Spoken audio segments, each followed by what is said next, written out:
जय हिंद प्यारे बच्चों। मुझे उम्मीद है आप घर पर होंगे, सुरक्षित होंगे, माता पिता का कहना भी मान रहे होंगे और शिक्षक का भी मान रहे होंगे, बताए अनुसार कार्य कर रहे होंगे। चलिए हम भाषा भारती का पाठ 2 शुरू करते हैं। पाठ 1 हम कर चुके थे। पाठ 2 आपकी कहानी है। आपका पाठ 2 कहानी है, मालती जोशी जी की लिखी हुई, और नाम है इसका दादी की घड़ी। आपके घर भी आपकी दादी होगी, बहुत प्यार करते हैं बच्चे दादी से, और दादी माँ भी बहुत प्यार करती है बच्चों से। तो हम इस कहानी को पढ़ते हैं, बहुत ध्यान से सुनिएगा आप। घर भर में सबसे छोटा होकर दीपू बड़ी मुसीबत में पड़ गया था। यूं उसके दोस्त तो ईर्ष्या करते ही, पूरे घर में वह सबका लाडला है, इसलिए उसके दोस्त भी उससे ईर्ष्या करते। पर उसे इस बात की जरा भी खुशी नहीं थी कि मुझे सब लाड प्यार करते छोटा होने की वजह से। दिन भर तो उसे सबकी डांट डपट सुननी पड़ती थी, हर तरह की बेगार ढोनी पड़ती थी। इसके एवज में मम्मी या दादी थोड़ा सा दुलार दे देती तो कौन सी बड़ी बात थी। दीदी और भैया तो उसे बिना पैसे का नौकर समझकर दिन भर नचाते रहते थे। बहुत हुआ तो कभी एक आध टाफी या रंगीन चाक पकड़ा दी और छुट्टी। दीपू नाम का एक बालक है, वह घर में सबसे छोटा था। उसके दोस्त तो उससे जलते ही थे कि वो सबका लाडला है, पर दीपू को इसकी खुशी नहीं थी। उसे तो दिन भर बड़ों की डांट खानी पड़ती थी, और थोड़ा बहुत दुलार दादी और मम्मी कर दिया करती। और भैया दीदी तो बिना पैसे का नौकर समझ के दिन भर काम बताते, दीपू ये करना, दीपू वो करना, दीपू इधर आ, दीपू ये ला दे, वो ला दे। वो बदले में छोटा मोटा टॉफी या चौक दे देते, बस। कहानी बड़ी मजेदार है, आपको बहुत अच्छी लगेगी ये। ऐसे मौके पर वह सोचता, काश वह भी इन लोगों की तरह बड़ा होता तो घर में भी उसका कुछ रोब रहता। वो सोचता मैं बड़ा होता तो ये अच्छा रहता, मैं भी रुबाब झाड़ता सब पे। भैया या दीदी बड़े क्या बन गए हैं, अपने आगे किसी को कुछ गिनते ही नहीं। मान लिया कि बड़ी बड़ी क्लासों में पढ़ते हैं, पर इसका मतलब यह तो नहीं कि बाकी लोग नीरे बुद्धू हैं। सब बड़े हैं और बड़ी बड़ी क्लासों में भी पढ़ते हैं, पर दूसरे बुद्धू थोड़ी ना है, ऐसा सोच रहा है दीपू।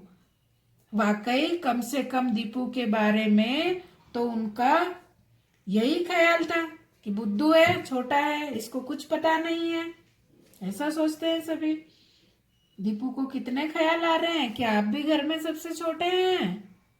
अगर आप घर में सबसे छोटे हैं तो क्या आपको यही ख्याल आते हैं जो दीपू को आ रहे हैं?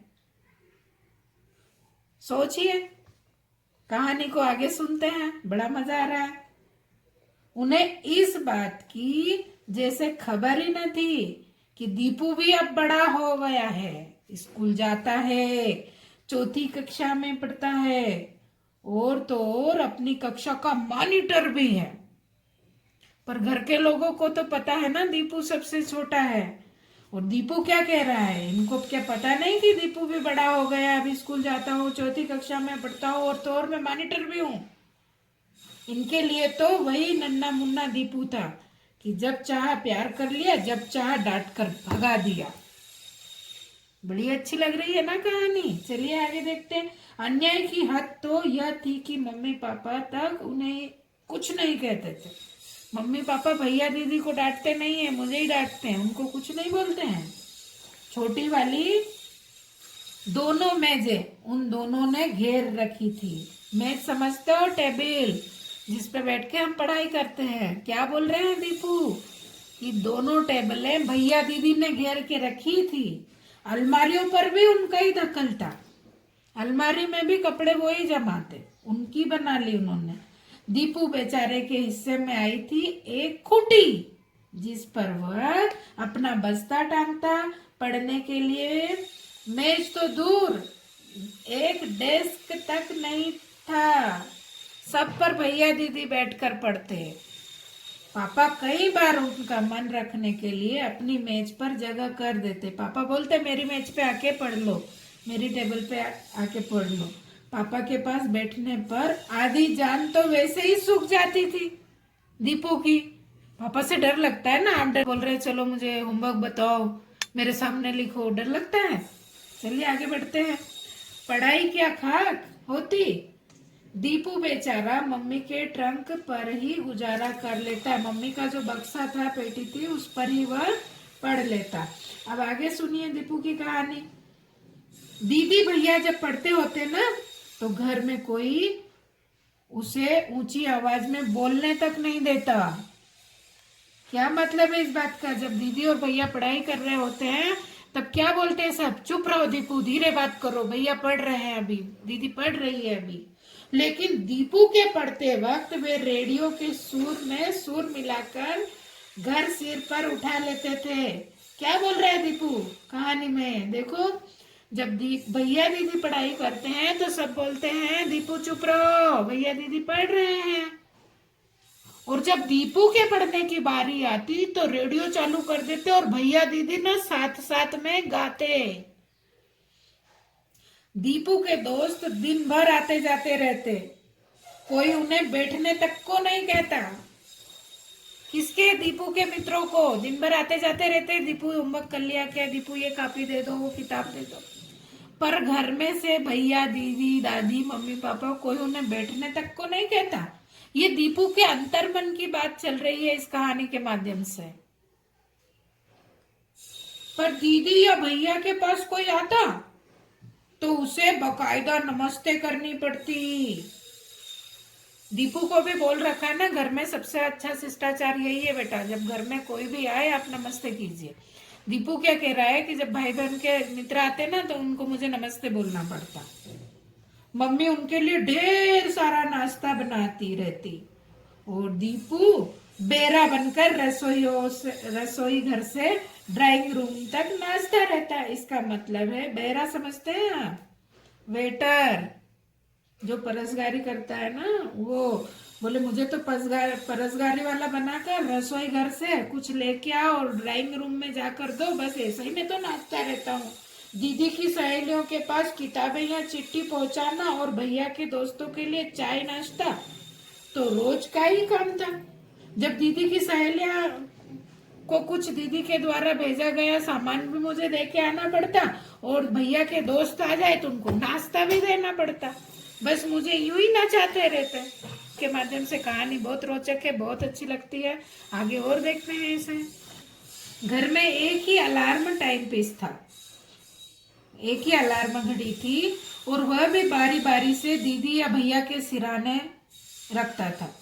दीपू की बड़ी साध थी कि हम भी सिराने घड़ी रखकर सोए और उसकी सुरीली आवाज के साथ दिन की शुरुआत करें। दीपू भी चाहता था कि मैं भी अपने बिस्तर के सिराने के पास में अलार्म घड़ी रखूं और दिन की शुरुआत करूं, जब वो बजे और मैं उठूं। उसके भाग्य में तो सुबह 8 बजे पापा की डांट खाकर ही उठना था। दीपू क्या बोल रहा है? जब मुझे उठना रहता तो या तो मम्मी चिल्लाती या पापा चिल्लाते, उठ जा रहे। ऐसा सबके साथ होता होगा, मैं समझ गई। चलिए आगे बढ़ते हैं। दीदी और भैया की तरह उनके पास भी कलाई घड़ी होती तो भी कोई बात न थी। मेरे पास तो कलाई वाली घड़ी भी नहीं है, दीदी और भैया के पास है। वे लोग बड़े थे, घर की हर अच्छी चीज पर अपना ही हक जताते थे। उसे ताज्जुब होता था, उन लोगों की परीक्षाएं क्या रोज चलती रहती है? जब देखो तभी 4 बजे उठकर पढ़ने बैठ जाते हैं। दीपू कह रहा है एक दिन तो वह जिद पर अड़ गया। उसके स्कूल में दूसरे दिन इंस्पेक्टर आने वाले थे। उसने आते ही जोरदार शब्दों में ऐलान कर दिया, आज घड़ी मैं लेकर सोऊंगा। रोज भैया दीदी लेकर सिराने सोते हैं, उन्होंने कहा कि आज घड़ी मैं लेकर सोऊंगा। क्या हमें पढ़ाई नहीं करनी होती है?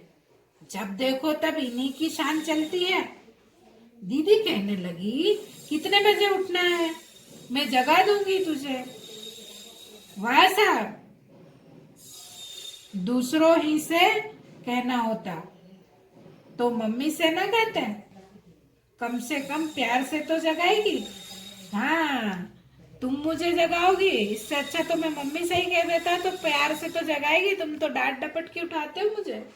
आखिर मम्मी को ही दया आ गई, बोली शीलू तेरी तो आज परीक्षा खत्म हो गई है, कल तो तुझे जल्दी नहीं उठना है, एक आध बार दीपू का भी मन रख लिया करो और उसे घड़ी दे दो अलार्म वाली।